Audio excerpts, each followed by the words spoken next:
अस्सलामुअलैकुम नाज़रीन और सामईन, आपका हमारे ATR उर्दू चैनल में खैर मकदम और इस्तकबाल है। आज हम पढ़ रहे हैं जुबैर रिजवी के बारे में। ये बड़े अच्छे राइटर हैं, इन्होंने रसाले भी निकाले हैं। इनका परिचय आप खुद देख लीजिए, इनका तारुफ, इनके बारे में जान आप यहाँ से जाएंगे। जुबैर रिजवी, पूरा नाम सैयद जुबैर अहमद रिजवी और वालिद का नाम सैयद मोहम्मद रिजवी है। जुबैर रिजवी 1936 ईस्वी में अमरोहा यूपी में पैदा हुए, यानी उत्तर प्रदेश में आपकी पैदाइश हुई है 1936 ईस्वी को।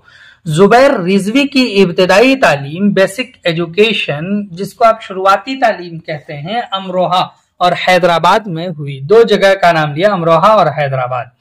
लेकिन उर्दू में MA दिल्ली यूनिवर्सिटी से किया है। आपने उर्दू में किया है और दिल्ली यूनिवर्सिटी से MA किया है। उनकी पहली तहरीर 1969 ईस्वी में माह-9 कराची में शाये हुई।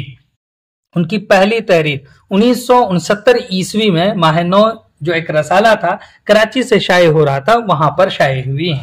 उनकी तख्लीकात में लहर लहर नदियां गहरी, खिश्ते दीवार, दामन पुरानी बात है, उंगलियां फिगार अपनी, धूप का साइबान और मसाफत शब है। ये उनके क्या है, तख्लीकात हैं। उनकी कुल्लियात पूरे कद का आईना, कुल्लियात याद रखिएगा, पूरे कद का आईना के नाम से शाये हो चुकी है। जुबैर रिजवी की दूसरी किताबें गालिब और फनून लतीफ़ा और उर्दू फनून अदब हैं। ऑल इंडिया रेडियो से वाबिस्ता रहे, यानी Zubair Rizvi all India radio से जुड़े रहे। इसी मुलाजमत से, इसी जॉब से अप्रैल 1993 ईस्वी में डायरेक्टर के ओहदे से सुबकदोश हुए, यहीं से रिटायर हुए। जुबैर रिजवी की नज़में जिंदगी और समाज की बोकलमूनी को बेश अज बेश पेश करती हैं।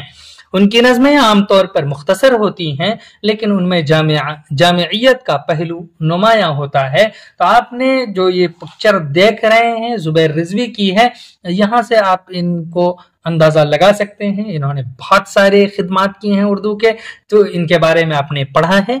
चलिए फिर हम नए वीडियो में नए लोगों से मिलेंगे, नई चीज पढ़ेंगे। तब तक के लिए खुदा हाफिज, अस्सलामु अलैकुम।